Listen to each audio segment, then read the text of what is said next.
Ya, assalamualaikum. Nama saya Bagus Majid Abdillah. NIM adalah C11-2019-02101. Di sini saya ingin melanjutkan keterangan dari Mas Aceh tadi seputar pendidikan di Jerman.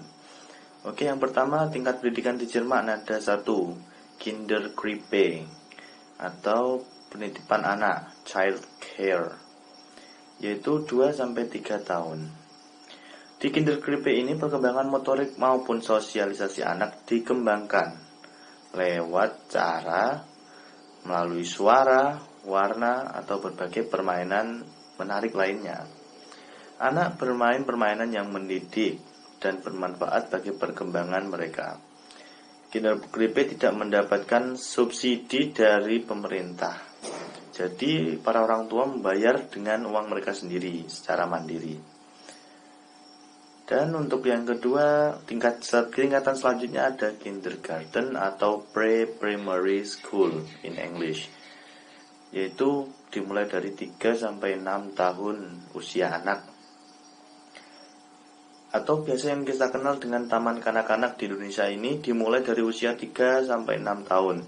Tidak ada pelajaran di TK.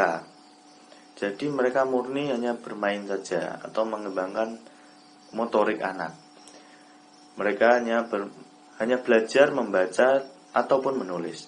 Anak-anak di kindergarten melakukan kegiatan seperti bermain di apa ini bacanya, saya tidak terlalu yakin ya, Spielplatz, atau biasa disebut ayunan, naik sepeda, ataupun main pasir, berseluncuran, dan lain-lain.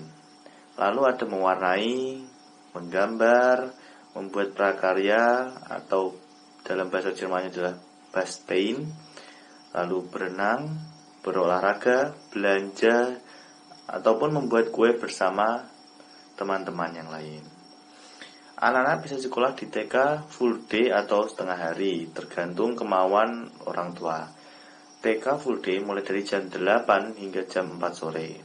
Untuk TK yang setengah hari, kelas pagi dari jam 8 sampai jam 1 siang, atau kelas sore dari jam 1 sampai 5 sore, tergantung waktu yang dimiliki oleh orang tua masing-masing. Lalu tingkat yang ketiga ada primary school, atau dalam bahasa Jerman adalah Grundschule, merupakan sekolah dasar atau SD kalau di Indonesia.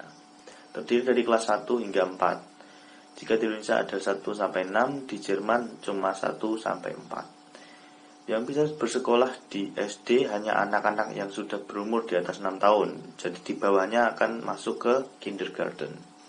Jika saat pelajaran baru umur anak baru 5 tahun, 10 bulan, tidak diperkenankan untuk melanjutkan ke SD. Seperti keterangan tadi, anak tersebut tetap di TK atau masuk ke school kindergarten atau sekolah khusus sebelum masuk SD. Mungkin kalau di Indonesia ada persiapannya itu TKB mungkin ya. Lalu berbeda dengan Indonesia, kelulusan SD ke sekolah lanjutan tidak ada ujian khusus atau UN. Kalau di Indonesia kan pasti ada UN di setiap akhir tingkatan sekolah. Di sana tidak ada. Anak-anak hanya mengikuti ujian semester. Jika nilai bagus bisa melanjutkan ke gymnasium. Kalau nilai sedang bersekolah di real school atau Hauptschule. Jadi untuk mungkin tingkat SMP-nya ya, lanjutannya itu berbeda dengan Indonesia yang SD 1-6 tahun, lalu masuk SMP atau sederajat. Di sana digolongkan menjadi 2 atau 3. Kalau anak-anak itu berprestasi akan lanjutkan gymnasium. Kalau kurang berprestasi bisa memilih antara real school atau Hauptschule. Sekian dari saya. Untuk selanjutnya biarkan teman saya yang melanjutkan. Terima kasih.